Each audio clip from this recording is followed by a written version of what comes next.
I thought that this week might be an interesting thing to do a thought experiment upon, where let's say Twitter failed forward and sued Elon and actually won. How would they go about it, and what would happen? Obviously, I'm not a lawyer and I don't claim to be any type of professional. I am merely just reading case law and making somewhat of a theoretical scenario. Obligatory subscribe, comment, like, share. Yeah, let me know what your thoughts are. First, if you didn't know, Twitter is a New York company and they're suing Elon in Delaware. Why? The reason is precedence, and in New York's case, it's Consolidated Edison versus NorthEastern Utilities.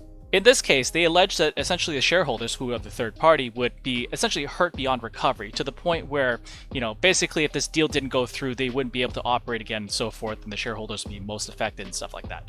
But what they found was that essentially that they could recover and that the deal going through wouldn't hurt them. However, in the case of IBP versus Tyson Foods in Delaware, the courts found that there could be some performance obligations that they need to fulfill. The courts eventually found favor in IBP, and they forced Tyson to acquire IBP.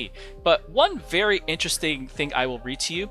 At the trial, John Tyson was asked by his own counsel to testify about whether it was fair that Tyson should enter any auction for IBP hampered by its payments of the rawhide termination fee.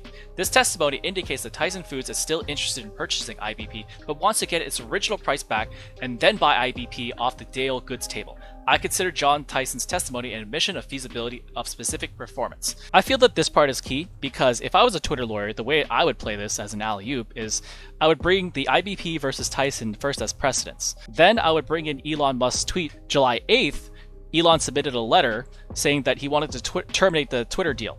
And as a 13DG filer, he has 10 calendar days to follow through on his claims, whether he's going to intend to sell or buy or etc., whatever he intends to do, right? Now, to this day has been no filings to indicate what he's planning on doing. Based on what's previously stated, ergo, it could be alleged that since he didn't sell, Twitter could make the allegation that he's trying to buy the day-old goods off the scrap tables. Now, at the time, I would have probably said, go after Elon for the termination fee, get your payment, and, move on with your life. But this route didn't suffice for Twitter, and they wanted to actually hold Elon to specific performance obligations and actually buy Twitter.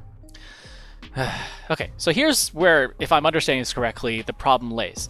If you simply went after Elon for damages, you're saying that Elon caused you harm and that money can fix this issue. Whereas if you're going after him for performance, you're having to convince a court and actually prove that he caused you some type of damage that money cannot fix. Some of this may include, but is not limited to, stifling your business growth, business ventures that you were going to cut or start, and possibly retaining key employees that were integral to Twitter's operations. And of course, we don't have to worry about Twitter because they don't do anything drastic. They employ the most unbiased, stable, and empathetic kind of people who wouldn't dare try to sabotage the deal or the company.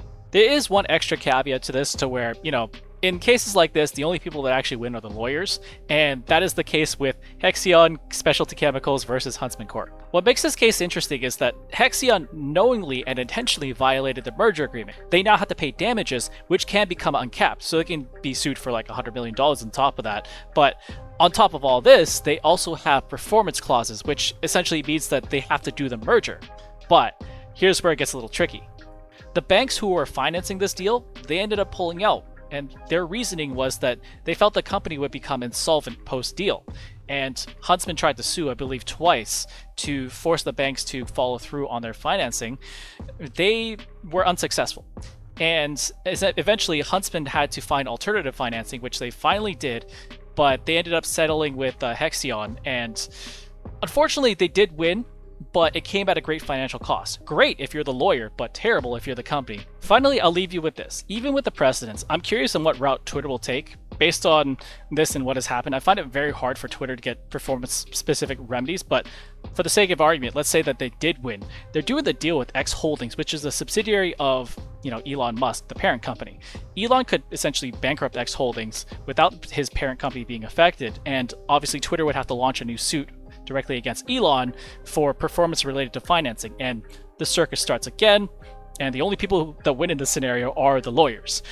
But anyways, that's just what I think, and in this theoretical scenario, and I thought it'd be a fun little thing to work through. Let me know what your take is on this. Like, comment, share, subscribe, and just remember, just because you're a day trader doesn't mean you have to trade every single day.